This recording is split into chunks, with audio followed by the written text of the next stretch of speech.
Olá, estamos aqui para mais um programa As Pessoas Inspiram, nos estúdios da RS Play, canal 524, Porto Alegre. Seja muito bem-vindo, você que está na audiência, né? Hoje teremos um papo muito bacana com a Marta Neves, ela que é pedagoga, também doutora em gestão do conhecimento e engenharia. Seja muito bem-vinda, Marta, ao programa As Pessoas Inspiram.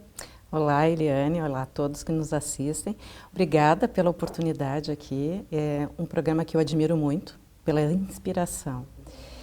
Então, eu sou Marta Neves, multifacetas, como todos nós temos, né? Mulher, pesquisadora, profissional, mãe, esposa. Mulheres são assim, né? As pessoas que estão nos assistindo também, né?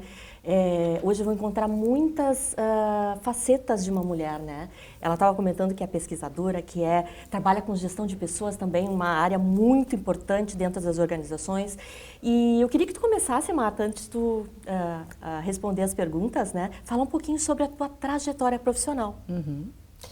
A minha trajetória profissional, ela se mistura com o pessoal, né? Uhum. Ela vem de uma caminhada de educação infantil, que vai para o mundo corporativo, que trabalha com a questão de pessoas, dinâmica dos grupos, responsabilidade social e a gestão do conhecimento, né? O doutorado em engenharia e gestão do conhecimento.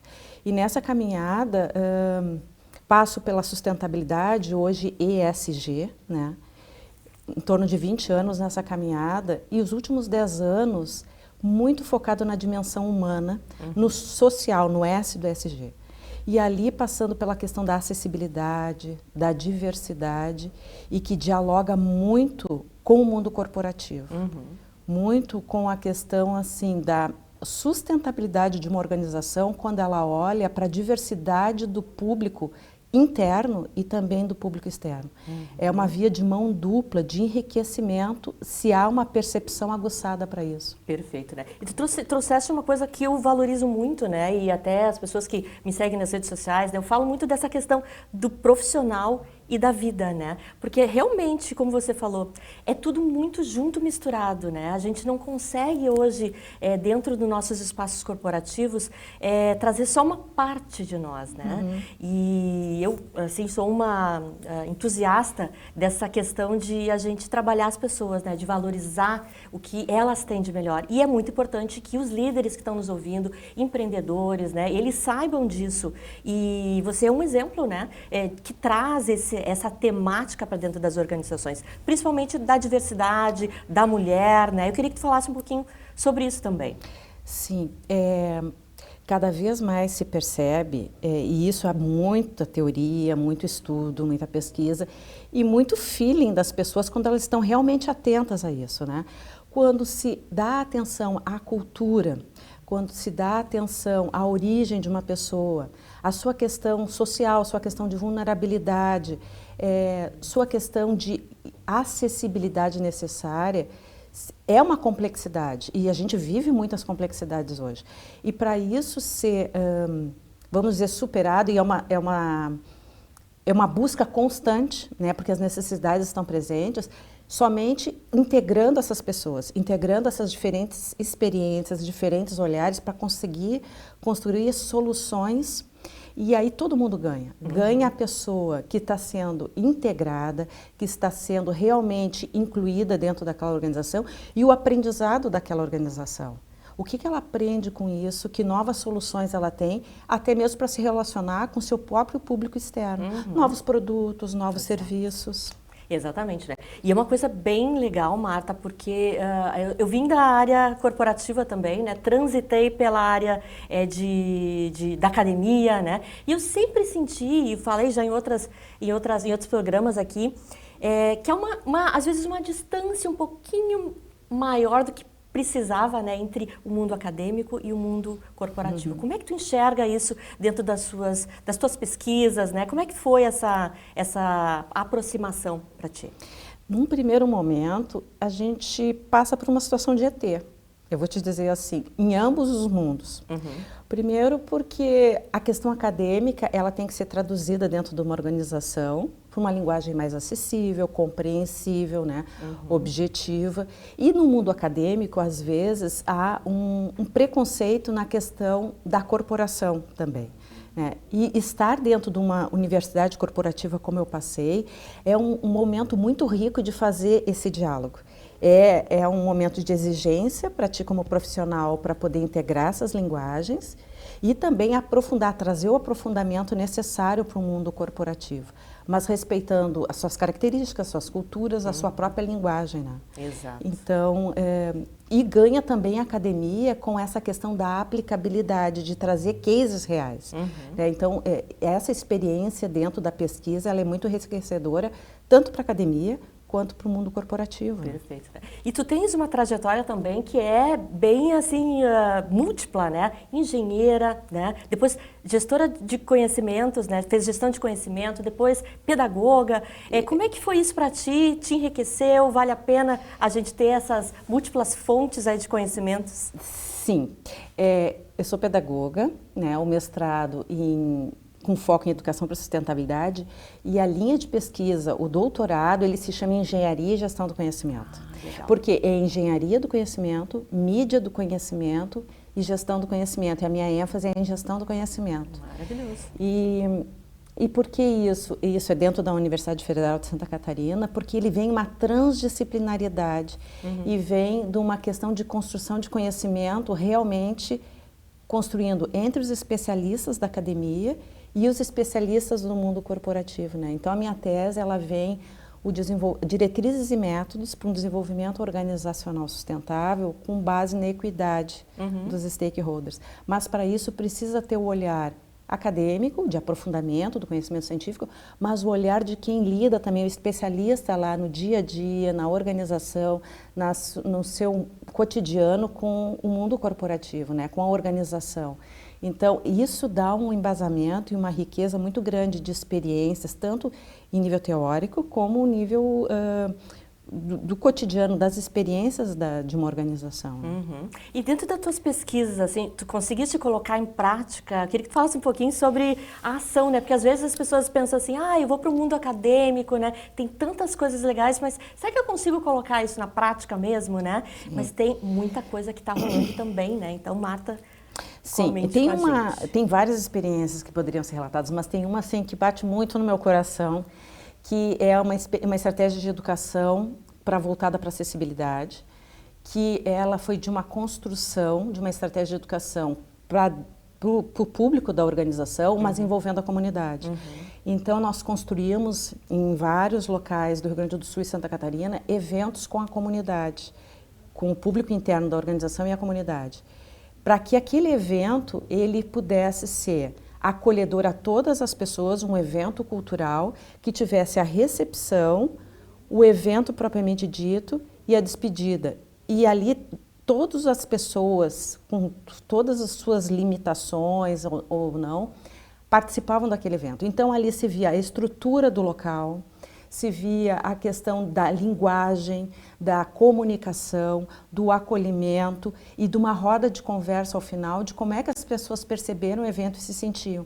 Então, muito mais do que eu dar uma palestra de como é que se atende uma pessoa com uma deficiência de visão, com uma deficiência de audição, muito melhor é tu vivenciar aquilo.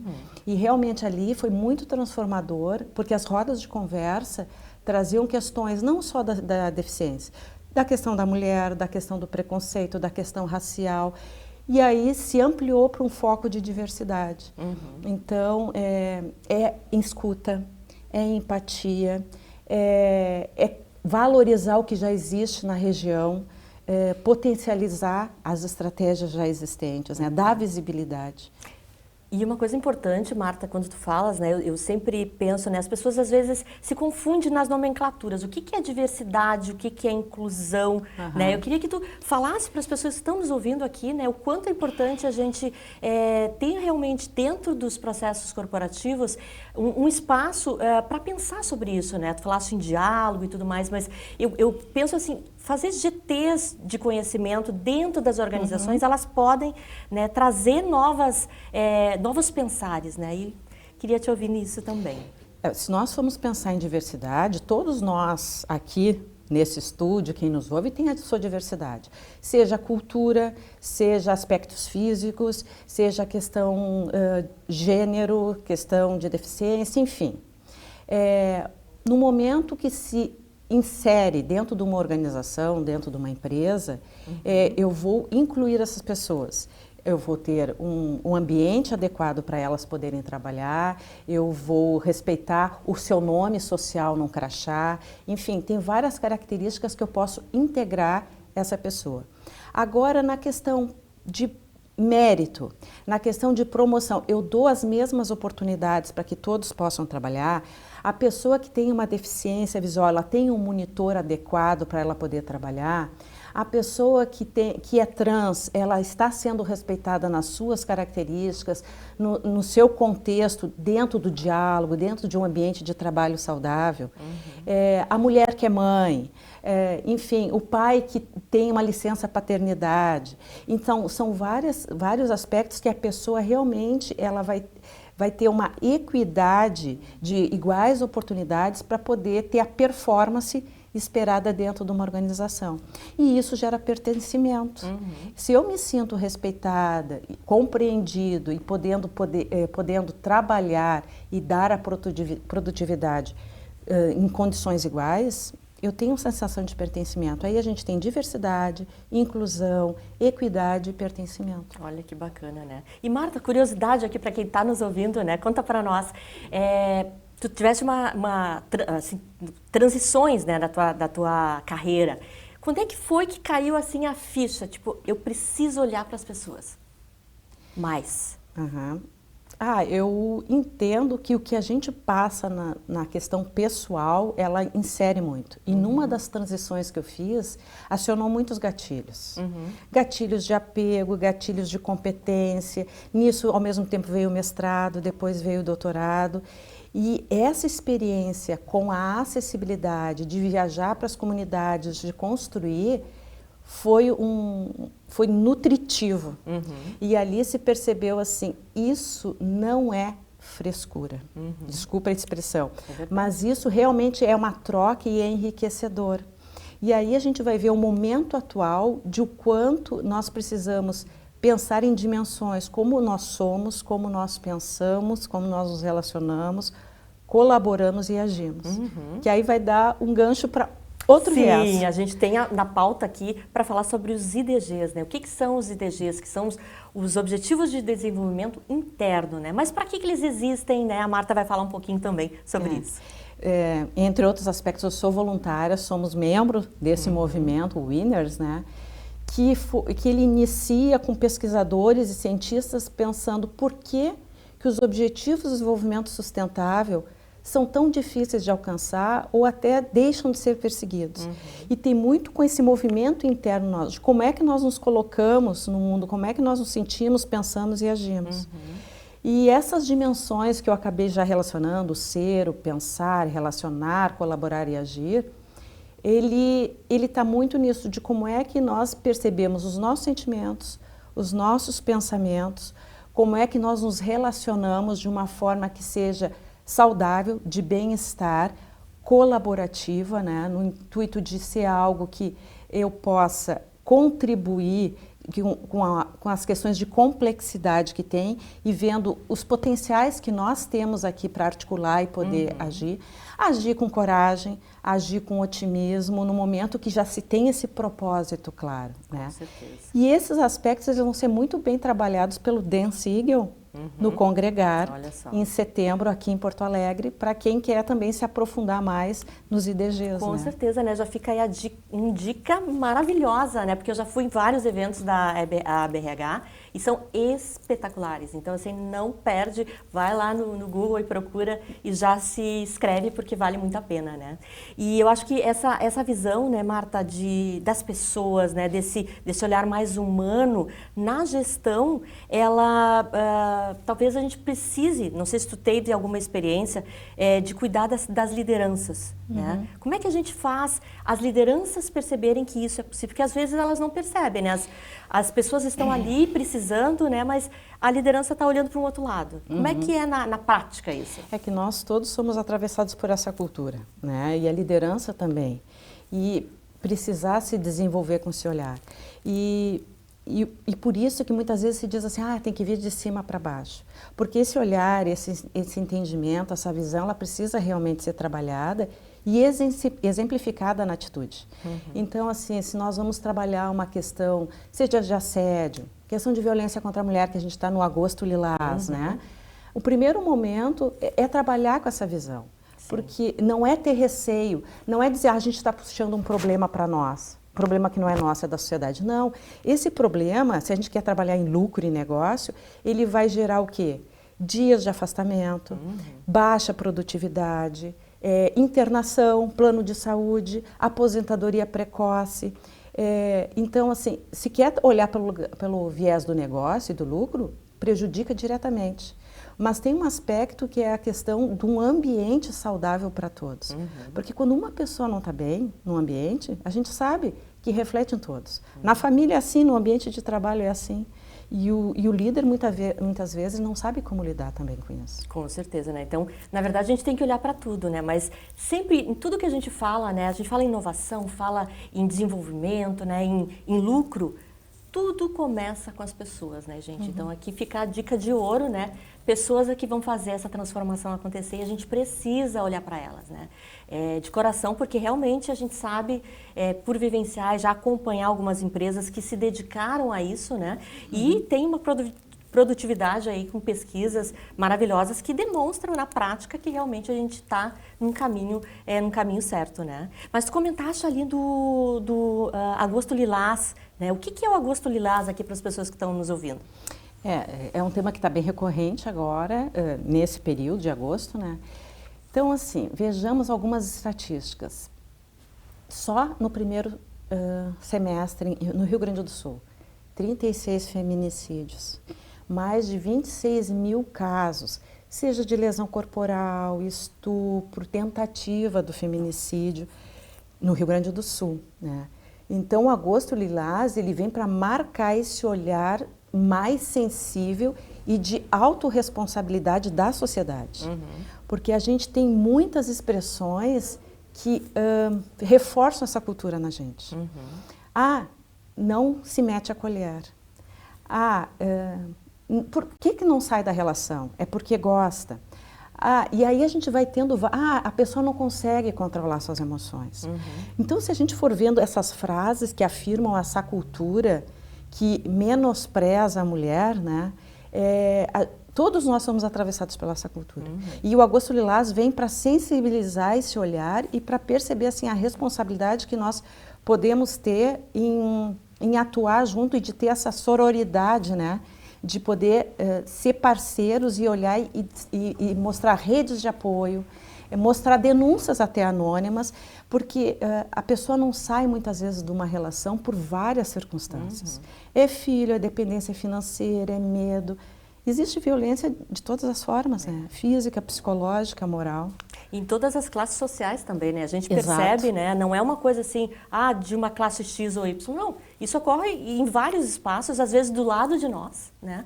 E a gente não sabe, né? E se a gente não perguntar, se a gente não estiver aberto a essa escutativa, a gente não vai descobrir, né? E são momentos singelos, né? A gente teve aqui, outro dia eu entrevistei o pessoal da Mulheres do Brasil, né? Que também tem muito essa pauta, né? Um instituto, enfim, um movimento aí que valoriza essa pauta como estratégia, né? De transformação social, que é necessário, né? Hoje em dia, infelizmente, né? A gente tem isso, né? E Rio Grande do Sul, assim, é triste a gente saber, né? E o que a gente pode fazer para mudar isso, né? Eu acho que isso tudo começa com a educação, né, Marta? Sim.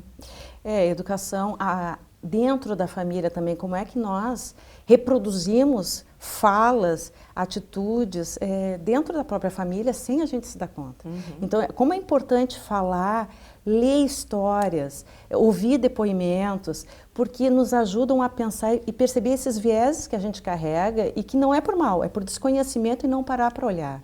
Né? E que muitas vezes é escondido por vergonha, por própria culpa da própria vítima, desconhecendo assim que é uma situação, que é uma sociedade que a gente é doente, que nós, como sociedade, a gente precisa se mobilizar para se regenerar e a gente precisa parar para pensar e olhar para isso, né? Com certeza, né? Eu acho que é fundamental, né, as lideranças que estão nos ouvindo aqui, é um chamado, tá, gente? E é super importante que a gente olhe para isso, né? Porque dentro dos espaços corporativos, né, a gente tem essas questões, às vezes, muito forte, e a liderança que não enxerga isso vai sofrer a consequência, a empresa vai sofrer, Sim. E todos vão sofrer, né? E, além disso, eu acho que a gente precisa mudar o nosso mindset. Acho que mudando esse mindset, a gente vai construir coisas melhores, né? E dar condição para essas pessoas realmente estarem ali com toda a sua potência, né? Estarem ali com o seu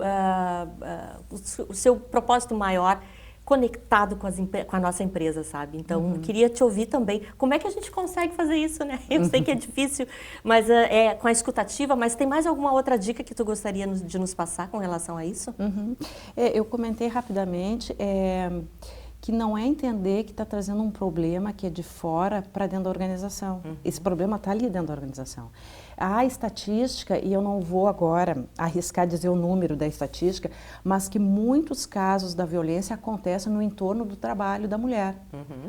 Na região onde ela é buscada ou ela é perseguida, ela é observada, e muitos dos casos são com companheiros ou ex-companheiros, né? Então, quando uma colega de trabalho se sente à vontade de dizer que está passando por uma situação dessa, que talvez ela não possa ficar mais no mesmo local de trabalho, no mesmo horário de trabalho, ela precisa de um acolhimento, a sensibilidade da organização, da liderança, para ver essa composição para ajudar a protegê-la e ter uma rede de apoio, né? Bacana, bacana. Marta, eu sei que tu é escritora também, né? Eu queria que tu falasse sobre isso. É mais uma habilidade aqui da Marta, né? Então, fala um pouquinho sobre um livro que tu és coautora. Certo. Bom, eu já vou te passando ele aqui. Muito bem, vamos ler. Isso aqui é uma edição limitada já da embalagem promocional que está sendo divulgada. Verbo Mulher, né? Verbo Mulher. Muito o bem. livro, ele se chama Conjugando o Verbo Mulher. Ele surge de workshops chamado Verbo Mulher. Quem quiser acompanhar no Instagram é Verbo Mulher. Coordenado pela Ana Mansur, ela é em São Paulo. Então, são relatos de 17 mulheres, eu sou uma delas, que falam de histórias, que compartilham histórias, seja de histórias de superação ou de repensar a sua vida no aspecto de relacionamentos abusivos, no aspecto social, no aspecto de saúde, no aspecto de família. E eles são histórias que fazem, como eu te falei, ouvir histórias faz muito bem. No momento que a gente começou a divulgar esse livro aqui em Porto Alegre, porque vai ser lançado na Feira do Livro, algumas mulheres disseram, mas eu tinha vontade de escrever também. E é justamente para isso, é instigar que as pessoas parem para pensar na sua história. E escrever ajuda eu revisitar aqueles momentos, olhar com um olhar diferente, olhar até aqueles personagens de uma forma diferente, né? Então, o livro ele vem nesse sentido de ser inspirador, das pessoas olharem para suas histórias, da idade que for, do gênero que for. E aí nós temos uma semana de programação para esse lançamento que vai acontecer em novembro. Sim, na Feira do Livro, então, né? Na Feira do Livro. E esse livro, na verdade, quantas mulheres são? 17? 17 autoras que escreveram, algumas um pouco mais da sua história, outros alguns recortes de situações que foram muito desafiadoras para suas vidas. Então, tem várias dimensões, assim, de superações aí, de contextos sociais, de relacionamento com família, de relacionamento com companheiros, de situação de violência, né? Sim. Tem a questão de se superar profissionalmente, de transitar por carreiras, né? Ai, que bacana. E o teu artigo aqui? Como é que ele é? O meu é dessa questão de uma vivência profissional que há, vamos dizer assim, um sofrimento de desapego de projetos, de carreira, de estar colado no papel, mas aí vem o mundo acadêmico e como a gente se transforma aí e se olha de uma forma diferente também. Então, a minha pegada no livro, a minha contribuição é essa. Ai, que bacana. Eu acho bárbaro, né? Eu acho que o programa As Pessoas Inspiram tem um pouco disso, né? Porque quando eu criei esse processo, esse movimento, né? Eu queria saber conhecer mais as pessoas, né? E as pessoas começavam a contar e depois, quando terminava a entrevista, elas me diziam assim, bah, eu não lembrava disso aqui. Sim. Gente, eu sou potente. Então, isso também é uma forma, né, Marta, de empoderamento, né? De trazer essa potência que às vezes as pessoas não valorizam, até esqueceram que isso é uma potência, né? Interessante, porque algumas das mulheres compartilharam agora que na iminência de divulgar, algumas pessoas, tá, mas tu vai escrever a tua história, o que que tu tem para escrever? E com receio do que a pessoa escreveu. Então, como tu precisa ter noção assim de quem tu és, do que tu vive e que colaboração isso aí pode ser transformado para as outras pessoas, né? Sensacional, sensacional. Parabéns. E aqui, ó, Feira do Livro Porto Alegre, que dia que vai ser? 5 de novembro. Ai, maravilhoso. Ó, já se programem também, né? E vamos ajudar, né, essas histórias, né, tão potentes que a gente tem aí, às vezes invisíveis, né, mas que fazem total diferença e podem ajudar você que está nos assistindo aqui a ser uma pessoa melhor. Marta, última palavra aqui, deixa uma mensagem, como é que as pessoas te acham nas redes sociais? Bom, nas redes sociais, Marta Silva Neves, convido também a acessar a página do Verbo Mulher. E diria assim, a vida ela é um constante aprendizado. Parece ser uma frase assim, um jargão, mas ela é realmente... E o que me move é que legado eu quero deixar.